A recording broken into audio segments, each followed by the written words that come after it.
Bueno, muy buenas noches con todos. Nosotros somos el grupo número 2 y vamos a presentarles los temas del chi cuadrado, la prueba exacta de Fisher y el índice kappa. Nuestro grupo está conformado por Alejandro Álvarez, Nicole Cueva, Janine Dávila, Juan David Espinosa, Karen Hidalgo, Vanessa Jacome, Diana Parra y mi persona Justin López. El chi cuadrado. Chi cuadrado se encuentra dentro de las pruebas pertenecientes a la estadística descriptiva, concretamente a la estadística descriptiva aplicada al estudio de dos variables. Esta prueba fue desarrollada en el año de 1900 por Carl Pearson. Una de las pruebas más conocidas y utilizadas para analizar variables nominales o cualitativas, es decir, para determinar la existencia o no de independencia entre dos variables. Relación entre las variables. Chi cuadrado. Una variable, prueba de bondad de ajuste. Dos variables, prueba de independencia, una muestra, y prueba de homogeneidad, k muestras. Consideraciones para la prueba chi cuadrado. A diferencia de otras pruebas, no establece restricciones sobre el número de modalidades para variables y no es necesario que el número de filas y el número de columnas de las tablas coincidan. Para utilizar la prueba chi cuadrado, el nivel de medida debe ser nominal o superior. Es necesario que aplique a estudios basados en muestras independientes y cuando todos los valores esperados sean mayores de 5. Si aumenta la muestra, aumenta el valor chi cuadrado, pero debemos ser cautos en su interpretación porque eso no significa que haya más correlación. Corrección de Yates. Es una fórmula matemática que se aplica con tablas 2×2 y con una frecuencia teórica pequeña, menos de 10, para corregir los posibles errores de la prueba chi cuadrado. Generalmente se aplica la corrección de Yates o también corrección por continuidad cuando una variable discreta se aproxima a una distribución continua.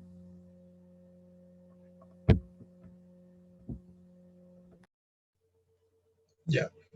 Contraste de hipótesis. Ya. La prueba chi cuadrado pertenece a las llamadas pruebas de bondad de ajuste o contrastes, que tienen el objetivo de decidir si puede aceptarse la hipótesis. Los contrastes se basan en la comparación de las frecuencias observadas con aquellas que cabría esperar si la hipótesis nula fuera cierta. La hipótesis nula se rechaza si existe una diferencia significativa entre las frecuencias observadas y las esperadas. El funcionamiento de la prueba de chi cuadrado. La prueba chi cuadrado se utiliza con datos pertenecientes a una escala nominal o superior. A partir de chi cuadrado se establece una hipótesis nula que postula una distribución de probabilidad específica como modelo matemático de la población que ha generado la muestra. Una vez que tenemos la hipótesis, debemos realizar el contraste y para ello disponemos de los datos en una tabla de frecuencia. Se indica la frecuencia absoluta observada o empírica para cada valor o intervalo de valores. Suponiendo que la hipótesis nula es cierta, para cada valor o intervalo de valores se calcula la frecuencia absoluta que cabría esperar o la frecuencia esperada. Ya, interpretación. El estadístico chi cuadrado tomará un valor igual a 0 si existe concordancia perfecta entre las frecuencias observadas y las esperadas. Por lo contrario, el estadístico tomará un valor grande si existe una gran discrepancia entre estas frecuencias y consecuentemente se deberá rechazar la hipótesis nula.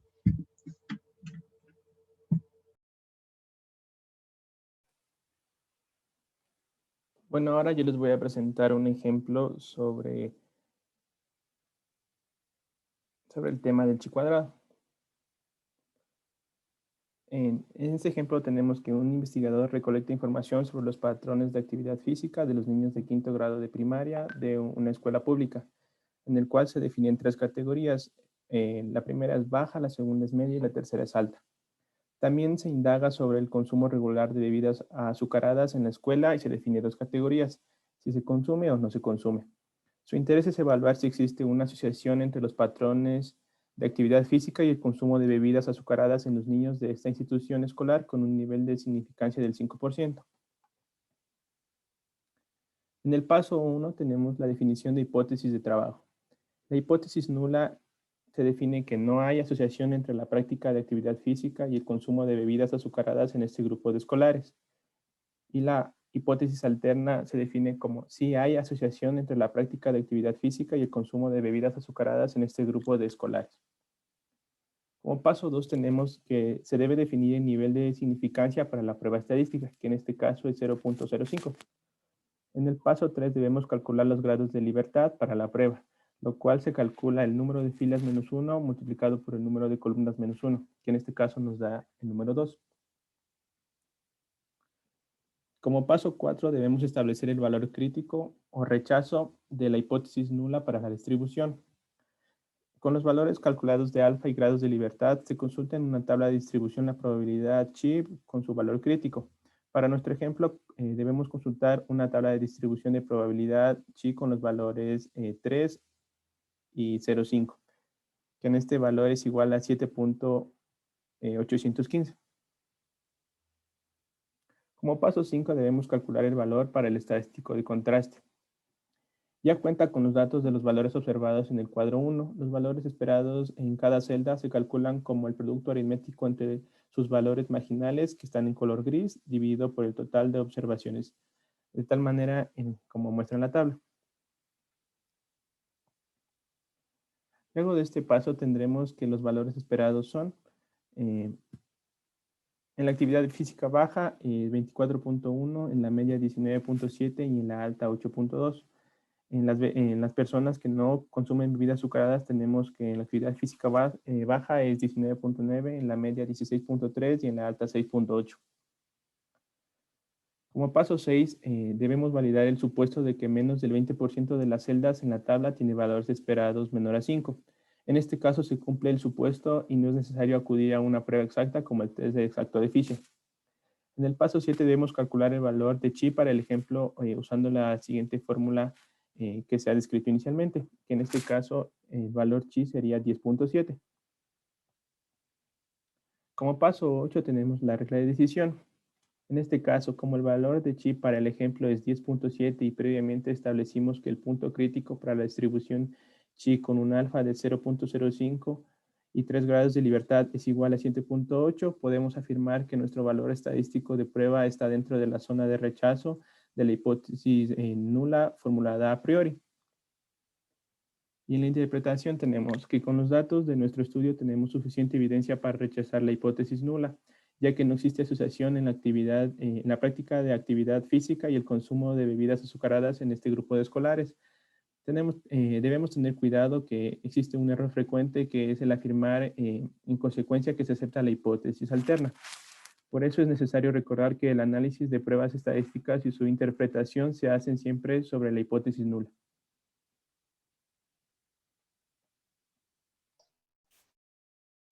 Ya, yo les voy a hablar sobre el cuadrado de homogeneidad. Este se utiliza cuando se tiene varias muestras independientes de n individuos que se clasifican respecto a una variable cualitativa y se desea conocer a partir de datos muestrales si provienen de la misma población. Ya, el objetivo es comparar diferentes muestras. Es decir, esta prueba tienen varias muestras independientes correspondientes a las categorías de una de las variables y se clasifican las observaciones respecto a la otra variable. La prueba tiene la finalidad de conocer si la distribución de las variables estudiadas difieren en las R poblaciones subyacentes de las cuales se obtuvieron las muestras. En contraste de las hipótesis, en la hipótesis nula tenemos que las frecuencias de la variable aleatoria en los grupos no son diferentes, y la hipótesis alterna es que las frecuencias de la variable aleatoria en los grupos son diferentes. A continuación les presento un ejemplo. En este ejemplo vamos a poner que estamos interesados en estudiar la fiabilidad del cierto número de componentes informáticos. Estamos interesados en estudiar la fiabilidad de ciertos componentes informáticos con relación al distribuidor que nos lo suministra. Para realizar esto vamos a tomar una muestra de 100 componentes con 3 distribuidores. ¿Qué nos sirve el producto comprobando el número de defectuosos en cada lote, como lo miramos en la tabla? A continuación, vamos a realizar un contraste de homogeneidad para concluir si entre los distribuidores existen diferencias de fiabilidad referente al mismo componente. Igual ahí se le muestra en la tabla. Sí.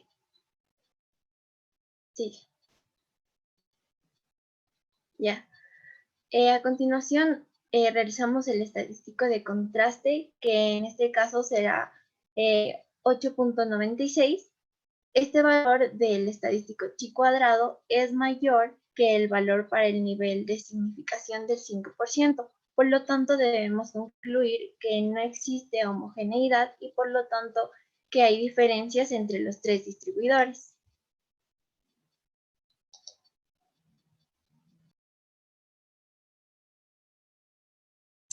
El chi cuadrado de Ms-Nemer. Ya, este test se utiliza cuando se trata de comparar dos proporciones observadas en el mismo grupo de individuos en dos ocasiones distintas de tiempo, antes y después de algún estímulo. Se pretende comparar si se produce algún cambio significativo entre ambas mediciones. Clasificamos un grupo de individuos entre dos categorías mutuamente excluyentes, indicadas por positivo y negativo. Pasado un estímulo o intervención, es posible que alguno de estos individuos cambie de categoría, de manera que la tabla de frecuencia que se obtendría sería la siguiente. Aquí podemos observar la tabla general de contingencia para dos proporciones observadas en un mismo grupo en dos ocasiones distintas de tiempo. Y aquí podemos observar también la proporción de individuos con las características positivas que antes sería. Antes y después. Nos interesa contrastar si la diferencia entre estas dos proporciones es cero, como es la hipótesis nula, frente a que P1 y P2 sean diferentes. P1 menos P2 igual a B menos C sobre N igual a 0. Para ello nos podemos centrar en las celdas B y C, que son las que muestran discordancia entre las dos mediciones, contrastando si el número de individuos que tras de intervención han dejado de presentar la característica.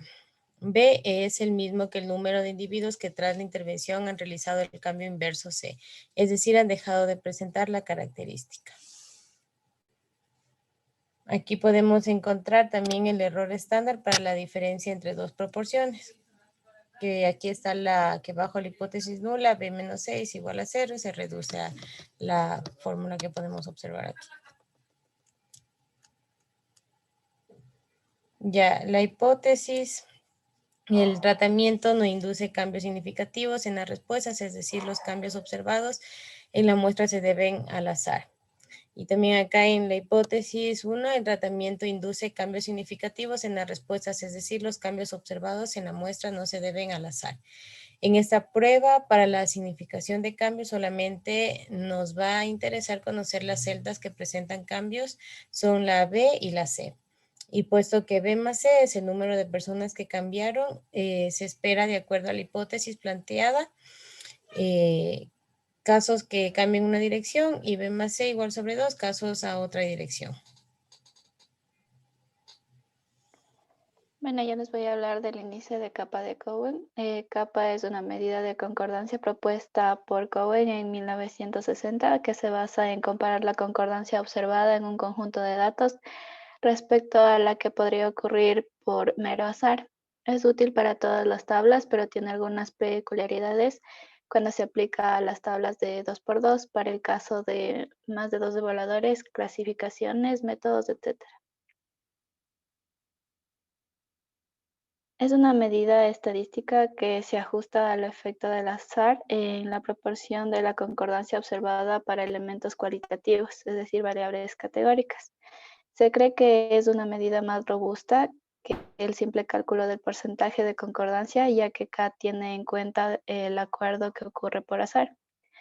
El llamado ajuste por azar del estadístico kappa supone que cuando no están absolutamente seguros, los evaluadores simplemente aventuran una respuesta, es decir, un escenario muy poco realista. Tipos de concordancia. Es una medida de acuerdo donde el requisito fundamental es que se trata de un solo grupo y los resultados de observación tienen las mismas opciones. En esto tenemos dos casos frecuentes. El uno es cuando las observaciones corresponden a diferentes instrumentos, de ejemplo, evaluar las mismas personas con diferentes instrumentos. Y el segundo tenemos cuando las observaciones corresponden a diferentes observadores, de ejemplo, evaluar mismas personas con diferentes investigadores.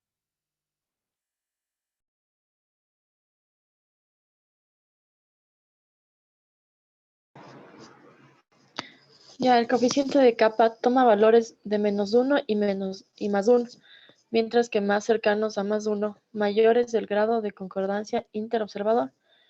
Por el contrario, un valor de K es igual a 0. Refleja que la concordancia observada es precisamente la que se espera a causa exclusivamente del azar.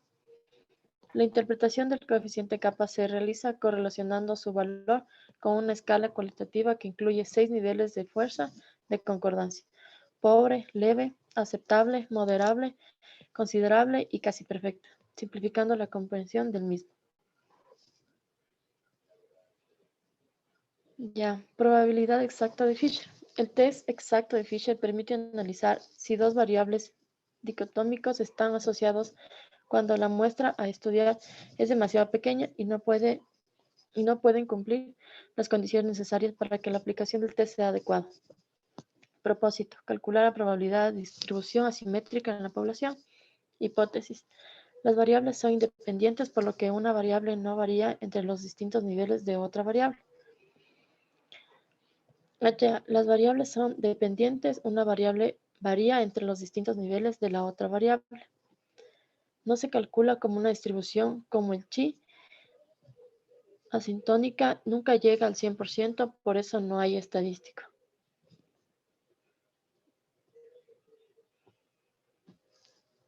La prueba de Fisher es el test exacto utilizado cuando se quiere estudiar si existe asociación entre dos variables cualitativas. Es decir, las proporciones de una variable son diferentes dependiendo del valor que adquiera la otra variable. En la gran mayoría de los casos, el test de Fisher se aplica para comparar dos variables categóricos de dos niveles, cada uno de tabla de 2x2. Es posible utilizarlo con tablas de 2x k niveles, pero los requerimientos con cálculos son altos. Es importante tener en cuenta que el test de Fisher está diseñado para situaciones en las que las frecuencias marginales de las filas y columnas, los totales de cada fila y columna son fijas.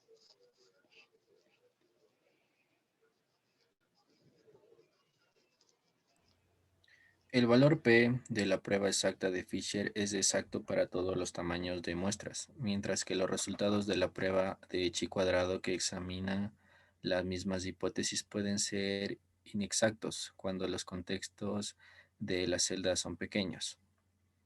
Puede utilizar la prueba exacta de Fisher para analizar las tablas de contingencia de resultados electorales con el fin de determinar si los votos son independientes del sexo de los votantes.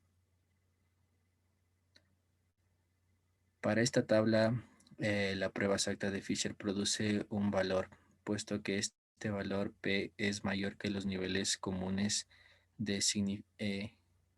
significa que no puede rechazar la hipótesis nula. Por lo tanto, aunque puede parecer que hay una diferencia entre sexo y presencia de candidatos, con estos datos no hay evidencia suficiente para indicar que el sexo de un elector afecta su escogencia en las elecciones. Con una muestra más grande es probable que pueda demostrar una diferencia. La prueba exacta de Fisher se basa en una distribución hipergeométrica, por lo tanto el valor P es condicional en los totales marginales de la tabla. Y tenemos aquí un ejemplo que es el sexo, ya sea mujer o hombre, el candidato A, el candidato B. Las condiciones del test. Independencia. Las observaciones de la muestra deben ser independientes unas de otras. El muestreo aleatorio.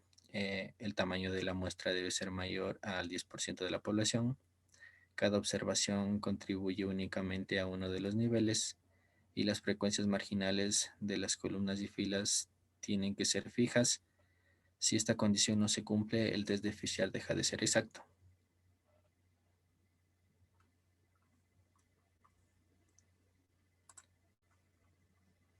Ahora les vamos a mostrar unos ejemplos del test de Fisher y el del test de capa. ¿Me dejas compartir, brother? Gracias.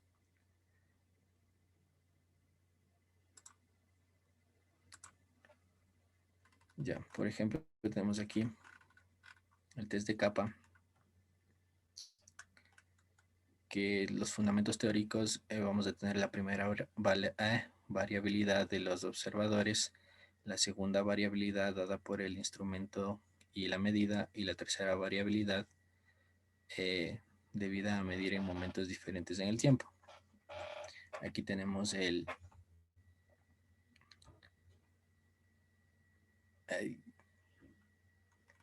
ejemplo, que es que Matzan colaboradores en el 2008 estimaron el grado de concordancia entre observadores para calificar el índice de Reid en las imágenes colpocóspicas previamente seleccionadas. Entonces, como aquí tenemos en la tabla 1, tenemos la concordancia a observar y la concordancia esperada para al azar. Tenemos en el presente ausente en las dos partes, y la concordancia observadora global nos dio un total del 0.80. La concordancia esperada por al azar nos dio un 0.68 y el índice de capa nos da un 0.37.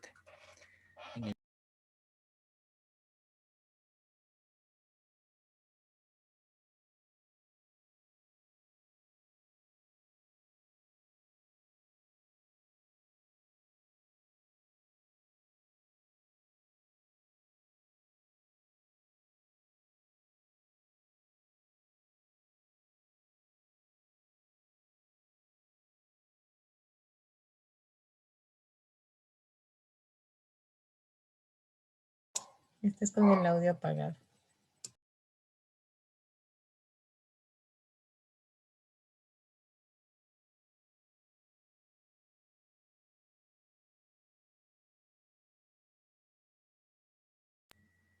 Lo siento, se me dañó la compu, brother.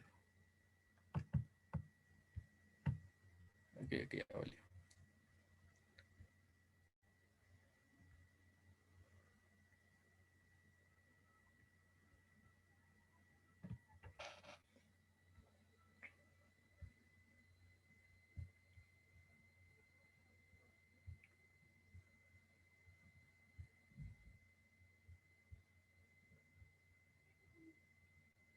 Ya, aquí. En el caso de Fisher vamos a analizar dos tablas de contingencia de sexo por grupos de salario, en el cual tenemos los grupos de salario actual, que van a ser de menos de 25,000, entre 25,000 y 50,000, entre 50,000 y 75,000 y más de 75,000. Y vamos a evaluar lo que es el sexo, el hombre o la mujer. En el total nos va a dar de personas evaluadas 143,000, en menos de 25,000. Entre 25,000 y 50,000 son 260 personas, entre 50.000 y 75.000 son 54 personas y en el total son 474.000 que fueron evaluadas. Lo que se va a hacer es el valor nominal, que se va a sacar el punto 570, la B de Crane, que se va a dar igual por el 5.70, y el coeficiente de contingencia, que es el 0.495, y los casos no válidos, que son 474. Gracias.